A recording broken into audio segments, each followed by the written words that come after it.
feeling cold, and I'll be all in when you wanna fold.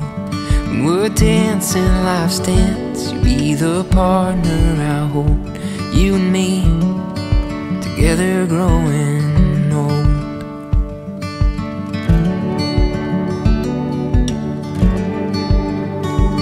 When you're mourning, I'll mourn for your sadness and pain. When you're happy, you'll put a smile on my face. I won't be perfect, but I promise I'll try every day for you.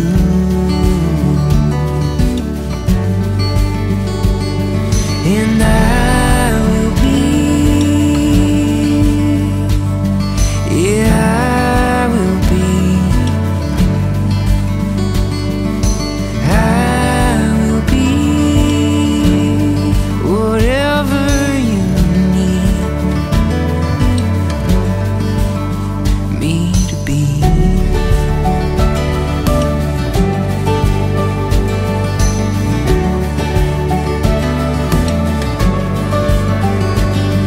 Be the butt of a joke if it means we both laugh. The unaware bunny-eared man in the photograph. I'd give the whole of my heart if it means you get half. Darling, please, will be my better half. And I will be, yeah,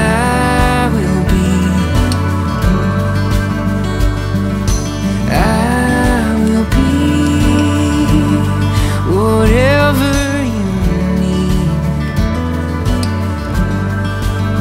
me to be.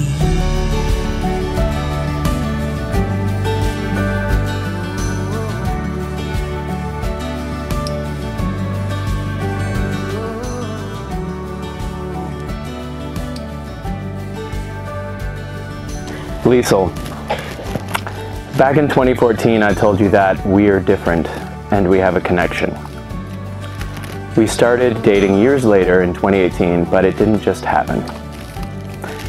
There were plenty of moments, whether they were text messages, birthday parties, or late night phone calls when I was driving back from work, that were necessary to get us there. But there was times when I called and you weren't there. Sometimes it seemed like forever until we'd see each other again. It seemed like life wanted us to go our separate ways. But we wouldn't let go. We fought every step of the way to stay in touch. It was that deep-rooted feeling that I first put into words back in 2014 that kept me calling back. I hadn't known it back then, but that feeling was love. A love that started as friendship and has grown more each day I have spent with you.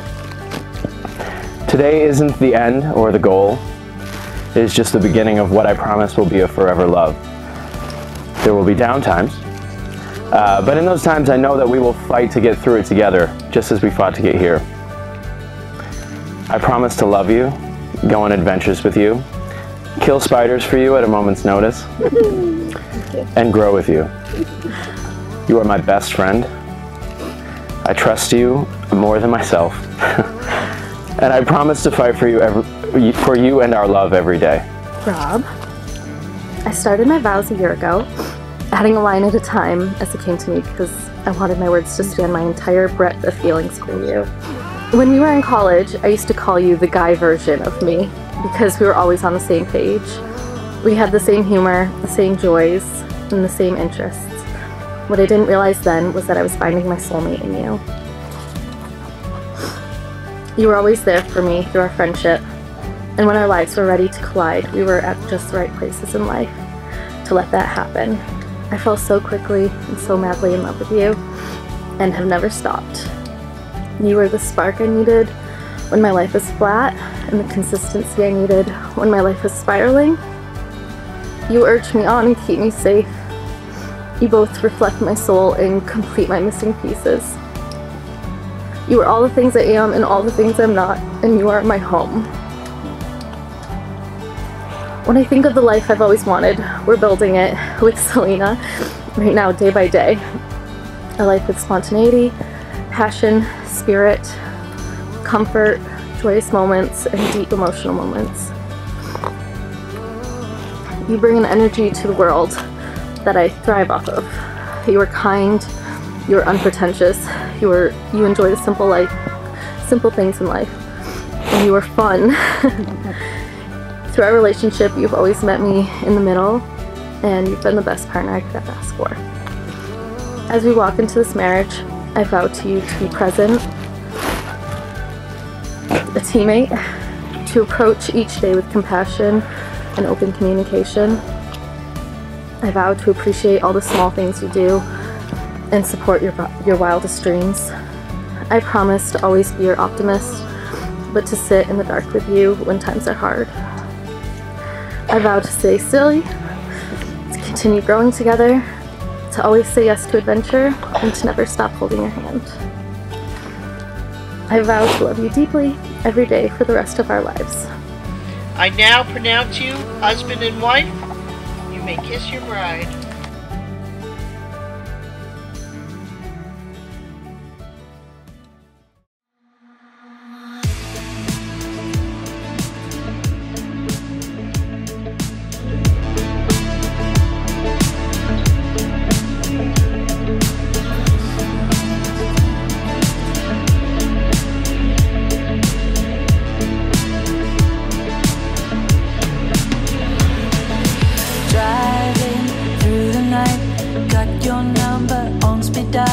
Put your heart on the line.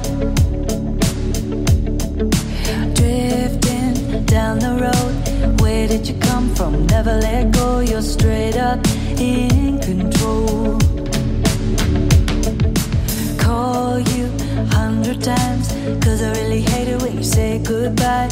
Hello, hello, can I call you mine? Take the wheel, turn the key.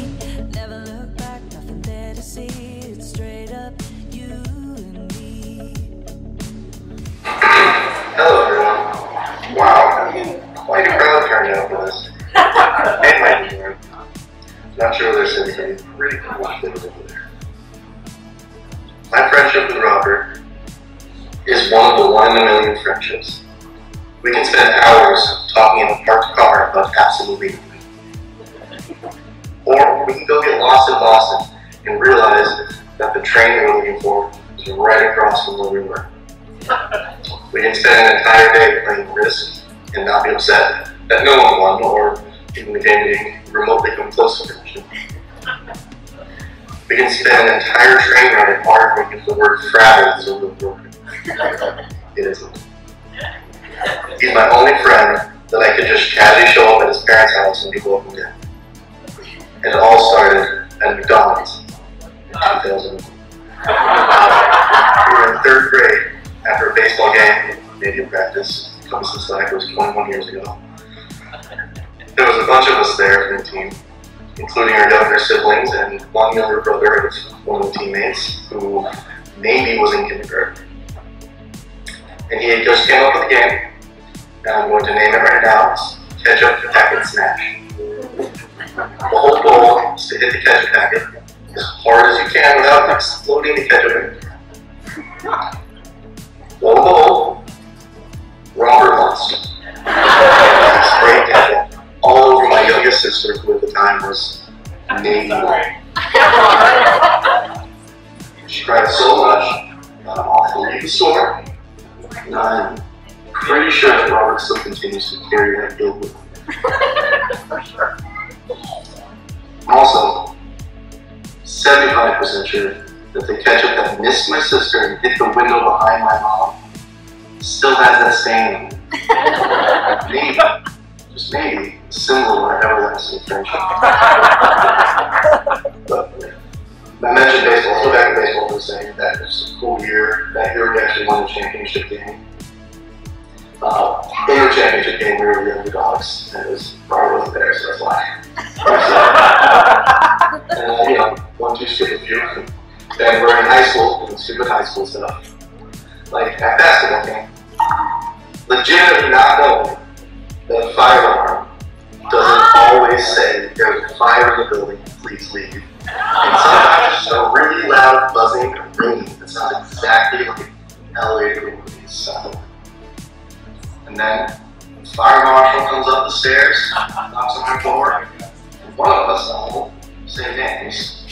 definitely wasn't me.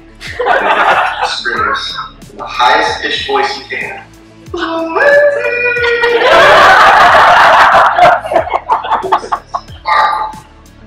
And we had to walk down 4 flights of stairs with the same language. The whole time wondering what we did. But I am still proud of the fact that we weren't the 2 kids that didn't leave the room because the sprinklers had gone off and they didn't want to get their shoes wet. We were just dumb. So that was nice. You can almost blame the whole situation on the fact that we have a very well-funded school system. Always, all day long, simply. I could tell stories for hours about the 4 years of basketball. For example, like Magic Man, or what happened to my pillow, or where's my shampoo? But I only have a couple minutes left, so I'm sorry everyone about to use your imagination. Then in college, I went to St. Joe's in Maine, and he went to Syracuse. College is a great time. And everyone matures in surprising ways. Like, for instance, he started by getting that Rob there. That would be able to go wrong. And, Barbie would probably be happy about this, he can do his own laundry there. It's very hard.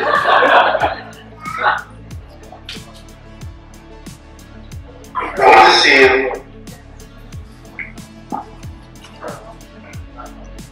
He's doing great. You got his dad? I was lucky enough to be able to visit him a handful of times.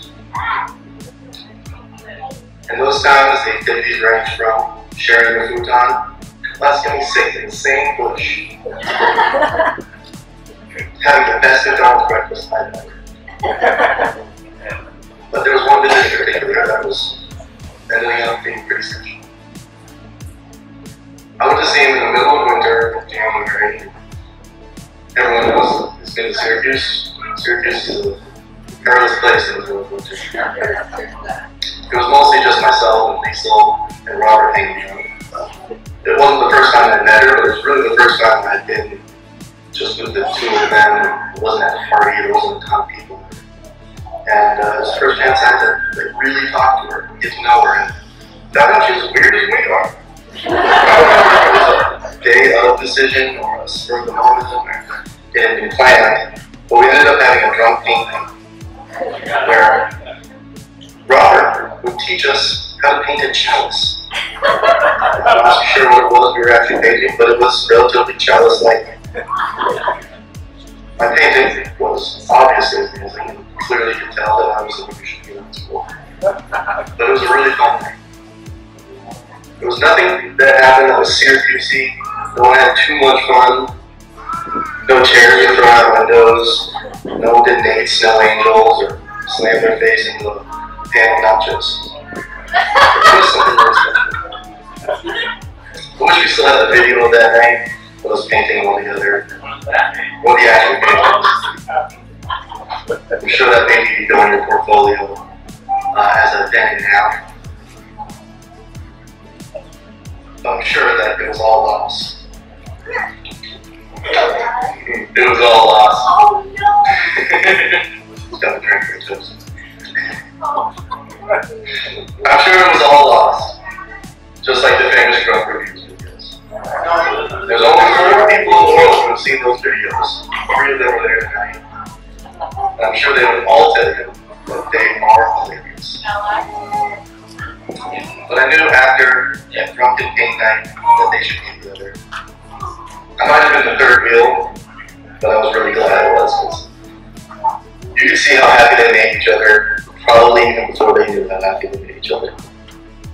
I knew the second he told me that they were moving in together, that he loved her. And I knew they didn't marry her when I found out they did drunk taste tests and puzzles together. Robert, I know you're moving. Which side you're on? I know you're moving.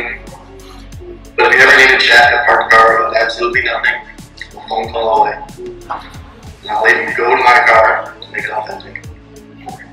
And Liesel, thanks for doing all the weird stuff with my best friend.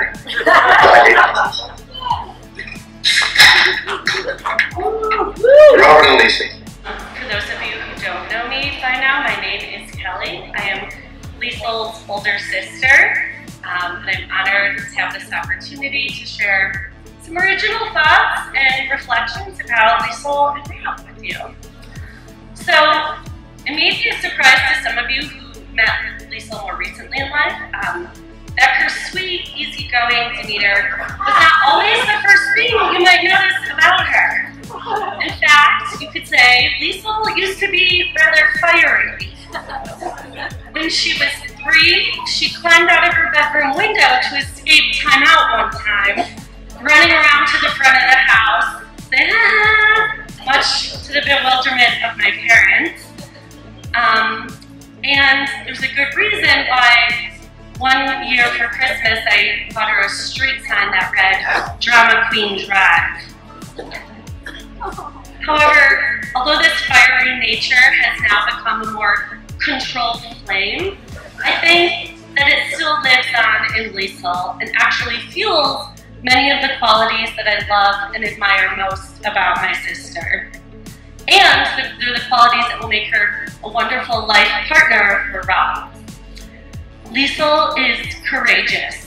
She's not afraid to explore new possibilities, even when a happy ending is maybe not a certainty. For instance, adopting her dog, Selena, and then traveling, well, leaving her job and her career to go farm in Middle America with Selena, moving to a new city, and moving in with her good friend Rob, which now we all know has turned out rather well, but we didn't always know it would. Liesel is also one of the most loyal people that I know, and friendship with her lasts a lifetime. I think it's very telling that one of Liesel's bridesmaids, Emily, has been her friend since preschool, and that Annalena and Fabio traveled all the way here from Germany to celebrate this day with her.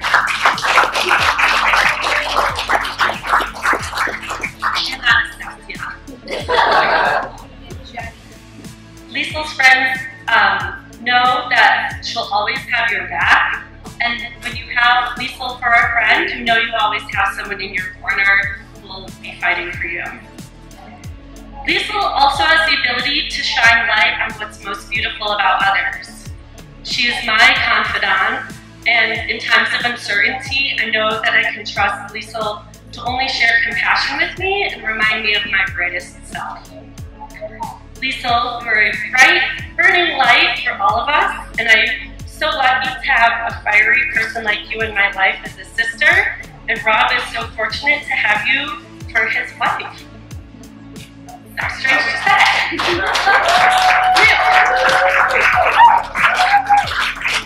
And if you'll allow me to continue with this analogy of a strong, bright fire, I'm so happy and reassured that you've found Rob to keep this fire burning in life. Your perfect fuel, if you will. And so what makes good fuel for a fire like Liesel? Well, Rob is not green wood. As you know, burning green or unseasoned wood just makes for a smoky fire. But Rob is well cured. He's been in Liesel's life since the days of dressing up to cheer on the Syracuse Orangemen. You've been through many changes together, and you're able to trust that you'll always be there for each other in the ways that you need each other to be. Rob, you also provide lots of kindling for your day-to-day life and keep things fun for when Liesel's fire might be burning a little low. The many times mentioned taste tests that they do to choose the best vanilla ice cream or pickle. One time I showed up to their house and all they had were dill pickles in the refrigerator. Funny today. Doing a Sweet 16 bracket to pick the best pizza for your wedding. And when I picture you, Rob, I honestly always picture you with a smile and just laughing and just a joyful person. And I can tell you bring that joy into Liesel's life. And it's so important to have that joyfulness just in your daily, day-to-day life. At the same time, you're obviously much more than just kindling. And I won't call you a log, but you're dependable, you are trustworthy, and you love Liesel and her entire entirety, allowing her full flame to burn. And it's a steadfast, unwavering flame. There's no volatility in your nature, and unlike a tank of propane, you would never run out right when you're needed most. There's a reason you were in charge of getting the wood for tonight. You always come through with the wood.